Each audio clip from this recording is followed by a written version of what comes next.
ఈ యొక్క ప్రజా వ్యతిరేక వైఎస్ఆర్ కాంగ్రెస్ పార్టీ ప్రభుత్వానికి వ్యతిరేకంగా పోరాటాలు చేస్తూ ఉన్నారు. దాన్ని స్ఫూర్తిగా తీసుకుని గతంలో జిల్లా స్థాయిలో అటు తెలుగుదేశం జనసేన ఉమ్మడి ఆత్మీయ సమావేశం జరుపుకోవడం జరిగింది.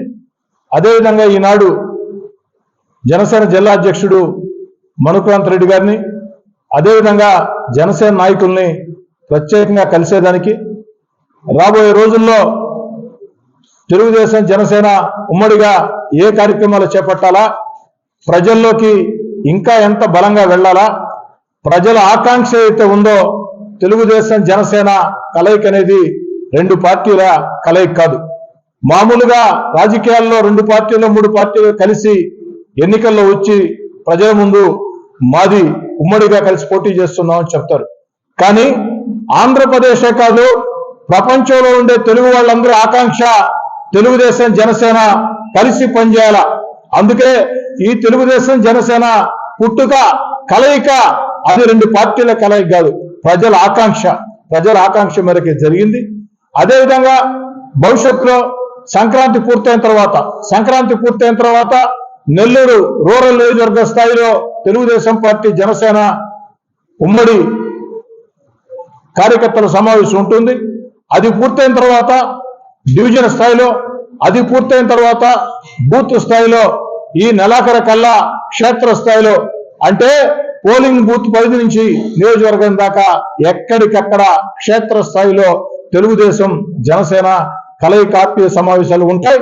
అటు తెలుగుదేశం పార్టీ పక్షాన, అటు అదేవిధంగా జనసేన పక్షాన మనుక్రాంత్ రెడ్డి గారు జిల్లా అధ్యక్షుడు, అదేవిధంగా జనసేన నాయకులు అందరం కూడా కలిసికట్టుగా పోరాటం సాగించి ఏదైతే నెల్లూరు జిల్లాలో 10కి 10 అసెంబ్లీ స్థానాలు, 2 ఎంపీ స్థానాలు కూడా తెలుగుదేశం జనసేన ఉమ్మడి అభ్యర్థులు గెలిచే విధంగా ప్రతి ఒక్కరం కష్టం చేస్తామని, ఇక అభ్యర్థుల ఎంపిక అవన్నీ కూడా ఇందాకే మనుక్రాంత్ రెడ్డి గారు చెప్పినట్టు అటు చంద్రబాబు గారు, పవన్ కళ్యాణ్ గారు నిర్ణయం తీసుకుంటారు. చంద్రబాబు నాయుడు గారు, పవన్ కళ్యాణ్ గారు తీసుకున్న నిర్ణయాన్ని నెల్లూరు జిల్లాలో ఉండే ప్రతి తెలుగుదేశం జనసేన కార్యకర్త నాయకుడు శిరసా వహించి పూర్తి స్థాయిలో ఈ జిల్లాలో గత ఎన్నికల్లో ఏదైతే YSR Congress party clean sweep ఏ విధంగా చేసిందో ఈసారి జరిగే ఎన్నికల్లో 10కి 10 ఎమ్మెల్యే స్థానాలు, 2 ఎంపీ స్థానాలు తెలుగుదేశం జనసేన క్లీన్ స్వీప్ చేయబోతుంది. మరో 2 నెలల్లో ఎన్నికలు జరగబోతున్నాయి. ఈ యొక్క ఎన్నికలు జరిగిన వేళ ఆ కౌంటింగ్ రోజు సాయంకాలం నేను చెప్పిన మాటలు యథాతథంగా ప్రజలందరికీ కూడా తెలుస్తాయి. ప్రజల్లో ఒక బలమైన వ్యతిరేకత, ఈ రాష్ట్రంలో వైఎస్ఆర్ కాంగ్రెస్ పార్టీ ప్రభుత్వాన్ని గద్దె దించాలా అన్న బలమైన ఆకాంక్ష ప్రజల్లో ఉంది.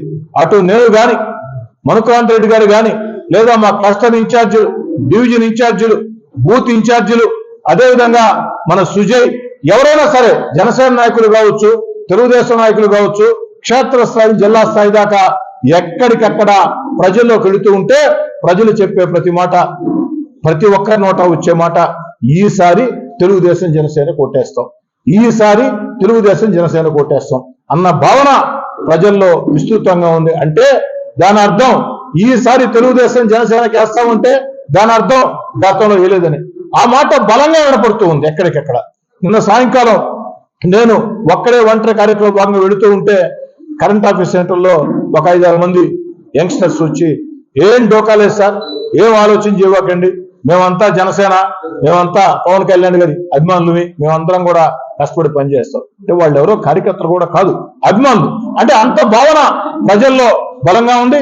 దాన్ని సద్వినియోగం చేసుకుంటామని, రాబోయే రోజుల్లో వైఎస్ఆర్ కాంగ్రెస్ పార్టీ ప్రజా వ్యతిరేక చర్యలకు వ్యతిరేకంగా ఏదైతే ఆ యొక్క ప్రజా వ్యతిరేక చర్యలు చేస్తూ ఉన్నారో దానికి వ్యతిరేకంగా ప్రజా ఉద్యమాలు అటు తెలుగుదేశం జనసేన మరింత ఉధృతంగా చేస్తుంది.